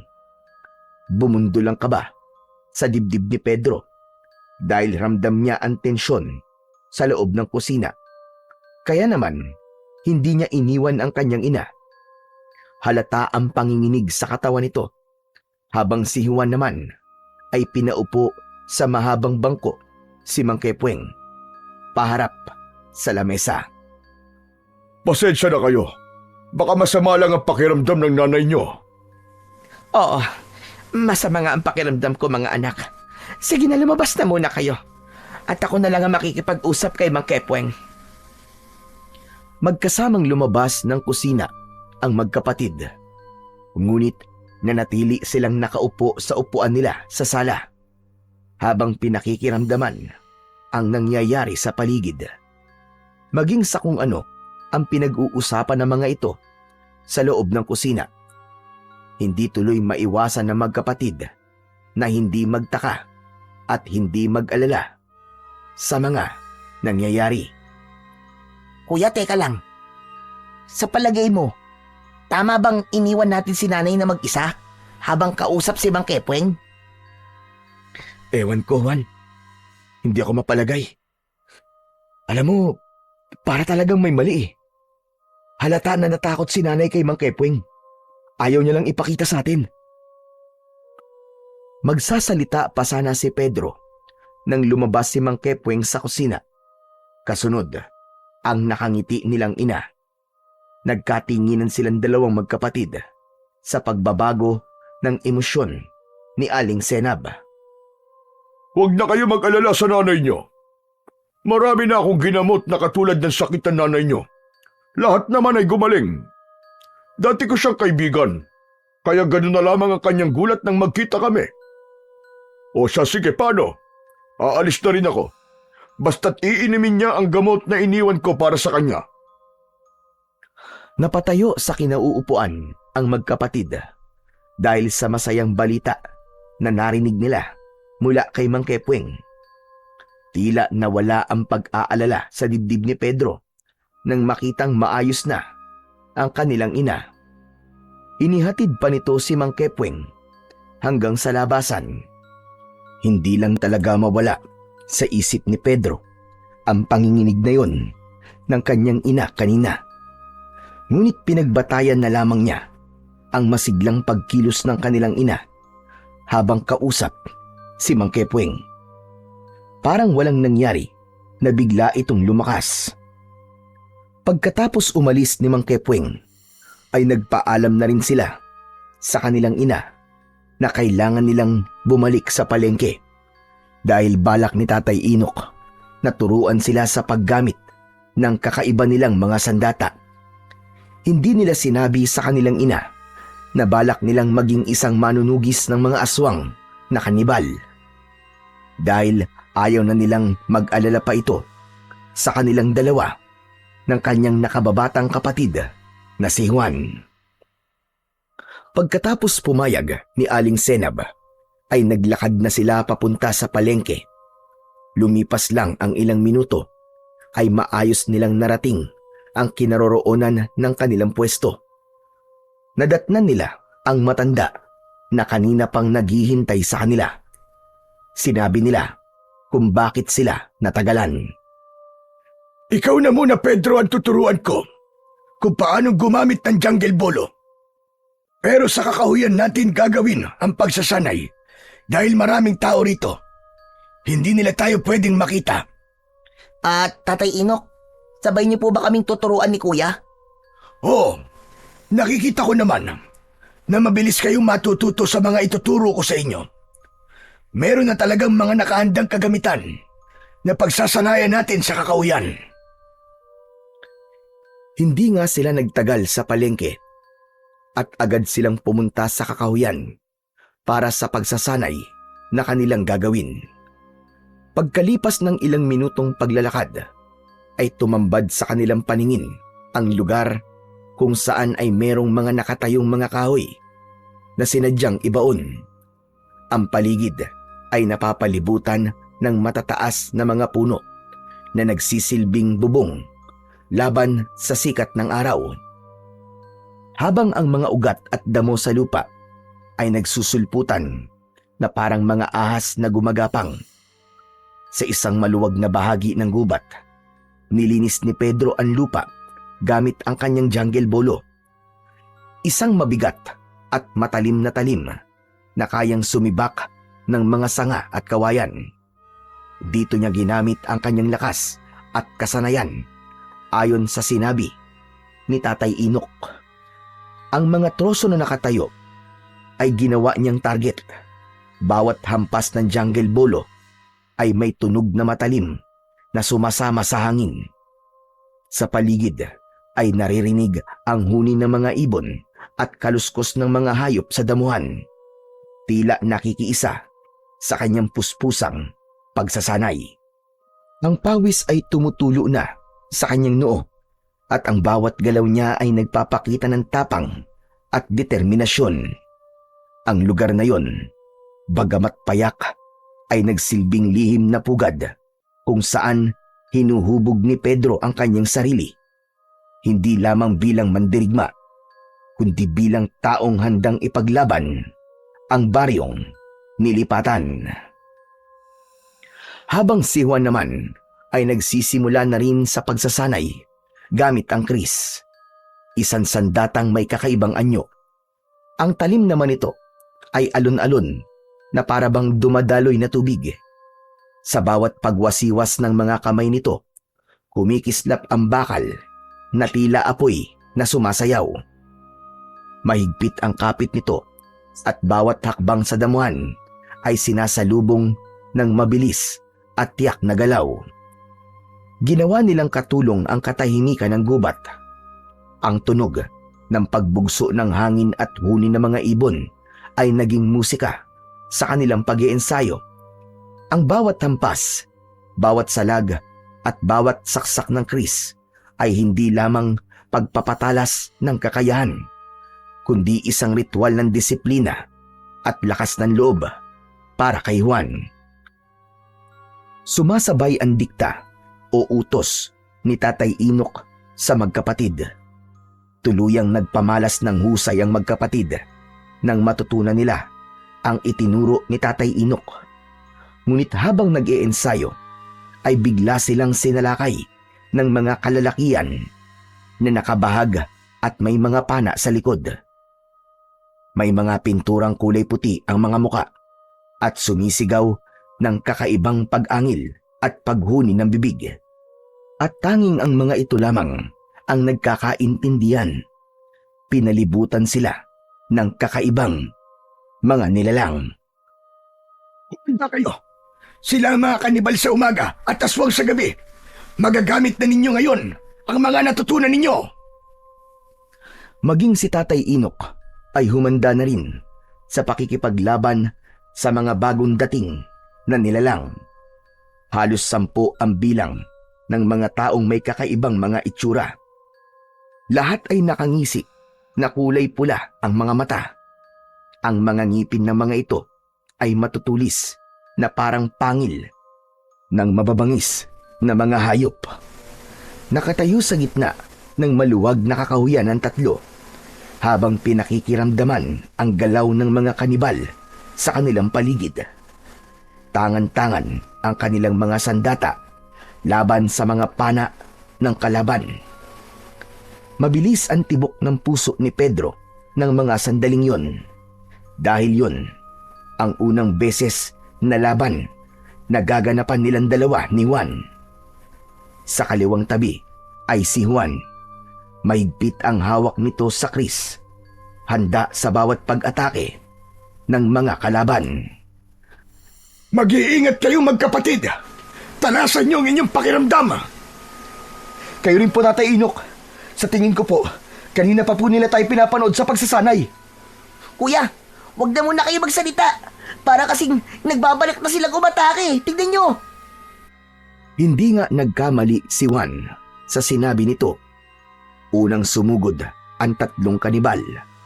Mabilis na parang mga hayop na gutom na gutom. Isang malakas na hampas ng jungle bolo ni Pedro ang dumurog sa isang balikat ng kanibal, habang ang isa naman ay tumilapon sa damuhan nang salubungin ng kris ni Juan ang iba pang kanibal. Lumipad ang mga palaso mula sa kanilang mga kalaban. Matagumpay naman na naiwasan yun ng magkapatid. Para silang hangin na nakikipagsabayan sa mga pag-atake ng mga kanibal na takam sa kanilang mga dugo at laman. Bawat sugat na tinatamo ng magkapatid ay nagdudulot ng pagka-agresibo sa mga kanibal na walang tigil sa pag-atake. Juan, puntiryahin mo kanilang leg. Ikaw naman, Pedro, salagin mo ang lumilipad nilang palaso gamit ang iyong bolo. Pero, Tatay Inok! Kahit malapitan ang pag-atake ng mga kanibal, ay hindi nakaubra ang mga yun sa bilis ni Pedro. Para bang naging malakidlat na sa pagkilos ang binata. Yun ang kapangyarihang hatid ng sandata sa magkapatid. Kaya naman, marami ang bumabagsak na kalaban sa lupa at si Juan ang tagagilit ng leeg ng mga nakahandusay na kanibal. Habang ang natitirang mga kalaban ay patuloy sa pag-angil na parabang hindi natatakot sa sandata ng magkapatid. Si Juan naman ay kumilos na parang sumasayaw sa indayog ng hangin. Inikot nito ang katawan at sa isang mabilis na saksak ng Kris ang tumapos sa ikatlong kalaban. Maya-maya pa, dumating ang iba pang mga kanibal. Mas lalong naging mabilis ang kilos ng magkapatid, habang si Tatay Inok naman ay humihingal na nakikipaglaban sa mga kanibal. Mas dumarami at lumalakas ang sigaw, ang mga hampas ng kalmot at paglipad ng mga palaso sa kanilang kinatatayuan. Tinamaan ng palaso sa balikat si Pedro. Padaplisyon, kaya hindi masyadong dumugo.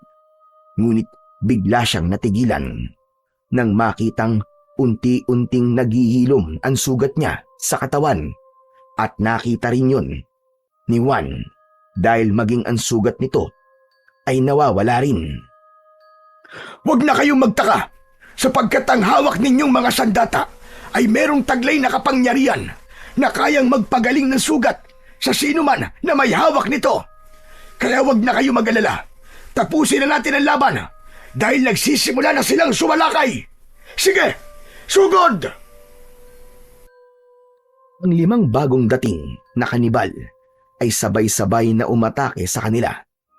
Mabilis na umatras si Tatay Inok, ngunit bago pa malapitan, 2 katawan ang bumagsak matapos tagain ni Pedro ang mga sumugod. Si Juan ay humarang sa natira. Ang bawat alon ng Kris ay tumatama sa laman hanggang sa duguan ng humahandusay sa lupa ang mga kanibal. Pagod na sila, ngunit matatag pa rin silang nakatayo sa gitna. Hinarap nilang 3 ang nalalabing 2 kanibal. Humaginit ang itak ni Tatay Inok.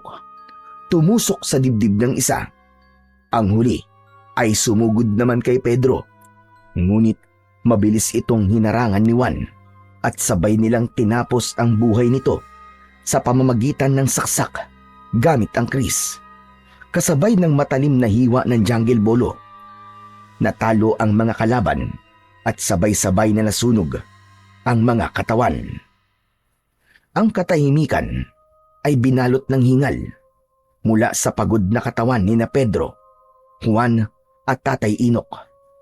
Hingal na hingal sila, ngunit nakatindig pa rin. Magkakatabi ang 3. Sa gitna ng kanilang pakikipaglaban, napatunayan nilang hindi lamang sandata ang nagbibigay ng lakas, kundi ang pagkakaisa, tapang at tibay ng loob sa pagharap nila sa mga nilalang. Sa tagal ng kanilang labanan, malapit nang dumilim ang kapaligiran. Isinama ng magkapatid si Tatay Inok sa kanilang bahay, ngunit pagdating nila sa kanilang tirahan, tumambad sa kanilang paningin ang sirang bahay at bukas na pintuan. Bumundo lang kaba sa dibdib ni Pedro. Ano nangyari dito? Nay! Nay, nasaan kayo? Nay, nandito na po kami ni Juan! Ngunit walang tugon mula sa kanilang ina na si Aling Zenab. Naluluwang pumasok sa loob ng bahay si Juan at hinanap ang ina sa lahat ng sulok ng bahay. Pagbalik sa labas ay naluluha itong nagsalita habang nanginginig ang katawan dahil sa takot at pag-aalala. Kuya, nawawala si nanay. Hindi natin siya dapat iniwanan mag-isa dito. Malamang na merong kumuha sa nanay nyo. Sa itsura ng bahay nyo, parang nagkaroon ng matinding habulan mula sa mga taong kumuha sa inyong ina. Tatay Inok, ano na pong gagawin namin? Tulungan niyo po kaming mahanap si nanay. May sakit po siya, Tatay Inok. Baka po kung ano po nangyari sa kanya. Sa palagay nyo, sino ba ang kukuha sa nanay nyo? Bago lamang kayo rito sa baryo at imposibleng may magtangka sa buhay ng nanay nyo. Hindi po bago si nanay sa lugar na to, Tatay Inok. Dahil dito po siya ipinanganak. Kaya nga po nagtataka kami kung bakit bumalik siya rito eh. Kung ganito po pala kagulo ang lugar na to. Sino pang nakakaalam sa lugar na to? Si Mang Kepwing po. Yung albularyo pong gumamot kay nanay. Mang Kepwing? Mang Kepwing baka mo? Isang albularyo? Teka, parang narinig ko na ang pangalan niya. Pero hindi siya isang albularyo. Kilala ko ang lahat ng albularyo sa baryong ito. Imposible yun. Dahil palagi ako naglilibot sa baryong ito. Biglang nangihinang napaatras ng hakbang ang matanda. Bumakas ang takot sa mga mata nito at nag-aalalang napasulyap sa kanilang dalawang magkapatid. Hindi maaari. Kung hindi ako nagkakamali, si Kepwing ang nagdala sa nanay niyo sa kanilang tribo. Po, bakit naman po makakarating sa tribo si nanay?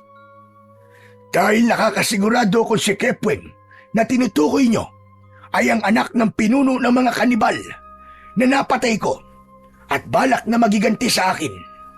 Siya ngayon ang pinuno ng mga aswang na kanibal. Pero bakit naman po madadamay si nanay? Wala po siyang alam sa away niyo. Yun na nga ang ipinagtataka ko, Pedro. Dahil ang kanilang mga pinapatay ay ang lahat ng may kinalaman sa aking lahi. Pero Tatay Inok, nabanggit po din nanay sa amin na kaibigan daw po niya si Mang Kepwing. Kaya po nagtiwala po kami ni Kuya sa kanya. Nagtiwala kayo. Kahit mabigat ang nararamdaman nyo sa kanya, di ba? Ang taong merong masamang budi, kadalasan, ay nararamdaman ng mga taong nakapalibot sa kanya ang bigat ng kanyang presensya. Posibleng ginamitan ng hipnotismo ang nanay nyo para umanib siya sa kanilang lahi. Tiyak na may ibang dahilan. Nasa panganib ngayon ang nanay nyo. Kuya, Tatay Inok, kailangan po nating hanapin ang kinaroroonan ng kanilang tribo. Hindi po kami maaaring manatili rito nang hindi naililigtas ang nanay namin. Kapat na po siguro mga natutunan namin pagdating po sa pakikipaglaban, Tatay Inok. Pagkatapos po namin marinig na nasa panganib po ang nanay namin, hindi po kami mapapalagay dito. Sige, tutulungan ko kayo. Sa palagay ko ay kasalanan ko rin kung bakit nadamay kayo magkapatid. Marahil ay iniisip nilang mga apo ko kayo, kaya kinuha nilang nanay nyo. Sa gabi sila magsasagawa ng ritual kapag merong bagong sapi sa kanilang pangkat. Kaya habang hindi pa dumidilim ang paligid, ay hahanapin natin kung nasaan sila nagtatago. Simulan na po natin ang paghahanap sa kanila, Tatay Inok. Nagmamadaling kumilos ang tatlo sa paghahanap sa kuta ng mga kanibal. Binalot ng pag-aalala ang dibdib ni Pedro, ganun din si Juan. Hanggang inabutan na sila ng pagdilim sa daan. Tanging tanglaw lamang nila ay ang maliwanag na sikat ng bilog na buwan. Tahimik na naglakad sina Tatay Inok, Pedro at Juan sa pusod ng kagubatan. Ang kanilang mga yapak ay halos hindi marinig sa makapal na damo. Ngunit ang kanilang mga mata ay malikot na parabang alerto sa bawat galaw ng paligid. Maingat nilang sinusuyod ang bawat sulok ng gubat. Sa kanilang mga puso ay iisa lamang ang layunin. Hanapin ang tribo ng mga aswang para iligtas ang kanilang ina na si Aling Zenab. At nang matuldukan na ang matagal ng paghasik ng lagim at takot sa kanilang baryo, maya-maya pa ay unti-unting nagbabago ang klima ng paligid.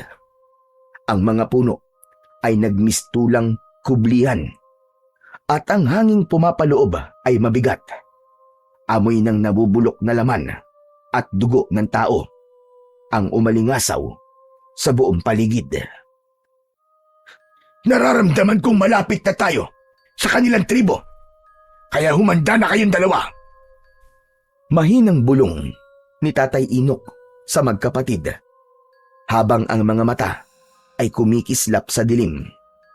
Narinig nila ang alingaw ng mga nakakatakot na halakhak mula sa di kalayuan. Ang tunog ay hindi pangkaraniwan. Malalim, gutom, at punong-puno ng kasamaan. Dumagdag pa rito ang mga matang nagliliwanag mula sa kadiliman. Dahan-dahang lumitaw mula sa pagitan ng mga puno ng kahoy. Sa wakas, natagpuan nila ang kanilang hinahanap, ang nakatagong tribo ng mga aswang. Kitang-kita ni na Pedro at Juan ang kanilang ina na nakagapos sa kawayang nakabalagbag sa itaas ng kakahuyan. Walang malay at merong mga pasa sa katawan. Habang ang malaking kawa ay kumukulo, nakalagay ang mga lamang loob ng mga biktima ng mga ito. Sa gitna ng nag-aalab na mga sulo, nagsasayaw ang mga nilalang na kalahating tao at kalahating halimaw. Ang mga balat ay kulay abo, ang mga kuko ay matutulis, at ang mga ngipin ay kumikintab sa dugo ng huli nilang mga biktima. Tahimik na nagtagpo ang tingin ng tatlo. Walang salita, ngunit malinaw ang kanilang pasya na ang labanan ay hindi na nila maiiwasan. Pumunta sa gitna ng mga aswang si Mang Kepweng. May hawak itong sibat na gawa sa matulis na bato. Alam kong susugod kayo sa tribo namin. Dahil hawak ko ang pinakamahalagang bagay sa mga buhay nyo. Nagkakamali ka. Wala akong kinalaman sa kanila. Kaya wag mo silang idamay. Pakawalan mo ang nanay nila. Dahil kung hindi, mangyayari rin sa inyo ang ginawa namin kanina sa mga tauhan mong hayop ka. Matagal na panahon na kitang hinahanap, tanda. Pagkatapos pakakawalan ko lamang ang nag-iisa kong alas. Nagkakamali ka. Hindi mo ba talaga nakikilala ang babaeng nakatali sa itaas ng puno? Pambihira. Napakawalang kwenta mo palang ama kung sarili mong anak ay hindi mo makilala. Pambihira. Ako lang pala ang nakakakilala sa kanya. Matagal kong pinag-aralan ang lahat ng tungkol sa'yo, tanda. Ano ang ibig mo sabihin? Itanong mo sa dalawang kasama mo kung ano ang pangalan ng kanilang ina. Napasulyap si Tatay Inok sa gawi ng nag-aalalang magkapatid. Nagtataka sila sa naging pag-uusap ng dalawa. Pedro, Juan, ano ang totoong pangalan ng nanay ninyo? Senab po. Senab po ang pangalan ng nanay namin, Tatay Inok. Bigla, bumagsak sa lupa si Tatay Inok sa labis na pagkabigla. Nanginginig ang katawan nito at takot na napatingin sa gawi ni Aling Zenab. Habang wala pa rin itong malay na nakagapos ang mga kamay at paa habang nakasabit sa puno. Tatay Inok, ano po nangyayari? Hindi ko po maintindihan. Lumakas ang alingaw-ngaw ng tawa ni Mang Kepweng sa nakitang reaksyon ng matanda. Ang hina talaga ng mga ulo nyo. Anak ni Tatay Inok ang nanay nyo. Si Senab, ang bunsong anak ni Tatay Inok, na tinangay ng malakas na agos ng tubig habang tumatawid sila sa ilog para tumakas. Ang nakakuha sa kanya ay ang kaibigan rin niya na si Lento, na napatay ko rin dahil natuntun ko kayo sa baryo nyo. At sa dinami-rami ng paglilipatan nyo, dito pa talaga sa lugar kung saan nagsimula ang lahat. Tatay Inok, totoo po ba sinasabi ng halimaw na yan? Oo, Juan. Totoo. Mga apo ko kayo. Anak ko si Senab. Naluluwang bumaling ng tingin si Pedro sa gawi ni Mang Kepweng. Pakawalan mo nanay namin, Mang Kepweng! Kung ikaw ang pumatay sa tatay namin, dapat kang magbayad. Buhay ang kinuha mo. Kaya buhay rin ang magiging kapalit. Kaya nga ako naniningil sa inyo. Dahil buhay ang inutang ng magaling na manunugis niyong lolo. Nagpalit pa ng pangalan ng hayop. Akala niya siguro ay makakapagtago siya sa akin ng habang buhay. Hindi niya akalain na sa pagpalit niya ng pangalan, hindi kagad siya makikilala ng kanyang anak. Pinahirapan niya si Zenab sa paghahanap sa kanya. Pakawalan mo ang anak ko, hayop ka! Tayong dalawa magtuos! Huwag mong idamay ang pamilya ko! Ako lang ang may kasalanan sa'yo. Sobra na ang buhay na kinuha mo sa akin. Kaya tama na! Tapusin na natin ito! Nagkakamali ka. Damay-damay na to. Ubusan ng lahi. Matirang matibay. Tama lang, Satsat! Simulan na natin ang laban! Unang sumugod ang galit na si Juan. Hawak ang kanyang kris. Napuno ng sigawan ang salubungan ng mga naglalaban. Sabay-sabay na sumugod ang mga alagad ni Mang Kepweng. Kumakaway sa ere ang matutulis na mga kuko at pangil na kumikislap sa liwanag ng apoy sa gitna ng tribo. Ngunit sa sandaling yon, sina Tatay Inok, Pedro at Juan ay nagmistulang mga hangin na gumagalaw ng magkakahiwalay para labanan ang mga halimaw. At bawat galaw nila ay mabilis at halos hindi masundan ng mga mata. Maliban kay Tatay Inok na dahil sa katandaan ay madaling napapagod at nagpapahinga sa bawat kanibal na napapatay nito.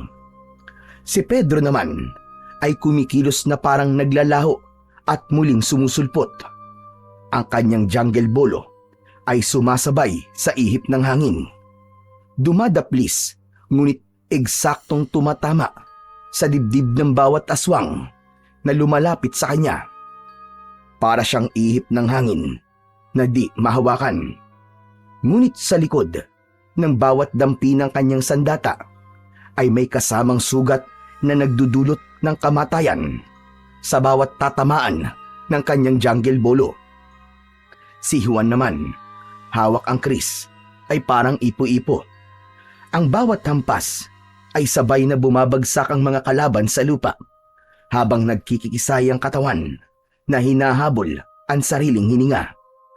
Pinipigilan ng mga aswang ang pagbulwak ng kanilang dugo mula sa sugat na likha ng kris ni Juan. Kasabay ng pagkasunog ng katawan ng mga ito, ang bawat pag-atake ay walang tunog. Tanging ihip lamang ng hangin ang maririnig bago bumagsak ang isang aswang sa lupa, duguan at wala ng buhay. Ang bawat pagwasiwas ng mga kamay ng magkapatid ay parang alon ng hangin na pumupunit sa balat ng mga aswang na kumakalaban sa kanila. Isang mabilis na pagsaksak sa katawan ng natitirang kanibal ang ginawa ni Pedro. Tumagos ang kanyang jungle bolo sa likod nito. Bumagsak ang huling alagad sa lupa hanggang sa natira na lamang ang nakatayo na si Mang Kepweng. Si Tatay Inok ang umakyat sa puno para iligtas ang anak, habang sina Pedro at Juan ay nakatayo paharap sa pinuno ng mga aswang na kanibal. Nasa dugo niyo talaga ang pagiging manunugis at matadero ng mga aswang. Hindi ko akalain na mas malakas pa pala kayo kay Tatay Inok. Dapat pala, pinatay ko na kayong magkapatid. Hindi mo na kailangan magsisi, hayop ka. Dahil huli na, kami naman ang kakatay sa'yo. Kaya simulan mo na magdasal sa hari ng kadiliman. Tignan ko lang kung matulungan ka lang Diyos-Diyosan mo dahil malapit na kayo magkita sa impyerno. Ngumisi ng nakakakilabot ang pinuno ng mga aswang na si Mang Kepweng. Umikot ito ng mabilis sa ere. Gamit ang sibat, inatake sila nito ng palo sa katawan. Bumagsak pasadsad sa lupa si Juan. Hindi rin naiwasan ni Pedro ang pagtama ng sibat sa kanyang tagiliran. Bumagsak siya sa lupa, ngunit itinukod niya ang kanyang jungle bolo. Mabilis at matapang na hinarap niya si Mang Kepweng. Naiiwasan nito ang kanyang bawat pag-atake. Maya-maya pa ay naramdaman niya ang pagtulong sa kanya ng nakababata niyang kapatid na si Juan. Magkasabay silang umatake at sumugod sa kinaroroonan ni Mang Kepweng. Dahil sa bilis ng pagkilos ng magkapatid, hindi na nagawang iwasan ng kalaban ang kanilang mga pag-atake. Para sa tatay ko na pinatay mo! Mamamatay ka na ngayon sa mga kamay ko! Isang ubod ng lakas na pagsaksak sa tiyan ang ginawa ni Pedro. Tumagos ang talim ng jungle bolo hanggang sa likod nito. Kasunod ng pag-ikot naman ni Juan gamit ang kris. Nilaslas nito ang leeg ni Mang Kepweng at sabay nilang binunot ang kanilang mga talim at inulit ang pagsaksak sa katawan nito. Hanggang sa bumagsak sa lupa si Mang Kepweng. Naliligo ito sa sariling dugo at kung ano ang naging itsura ng mga naging biktima nito ay ganun din ang sinapit ni Mang Kepweng. Dilat ang mga mata at may lumalabas na dugo sa ilong at wakwak ang tiyan dahil sa tama ng jungle bolo ni Pedro. Habang ang leeg naman ito ay balat na lamang ang nakadikit sa katawan. Tila kinatay na baka. Brutal at malalang ganti ng magkapatid na matadero ang sinapit ng pinuno ng mga aswang. Napasulyap ang magkapatid sa gawi ni Tatay Inok habang ang kanilang ina na si Aling Senab ay nagkamalay na. Anak! Senab! Ang Tatay Rodolfo mo to! Ako si Tatay Inok! Tinulungan ako ng mga anak mo! Patawarin mo ko!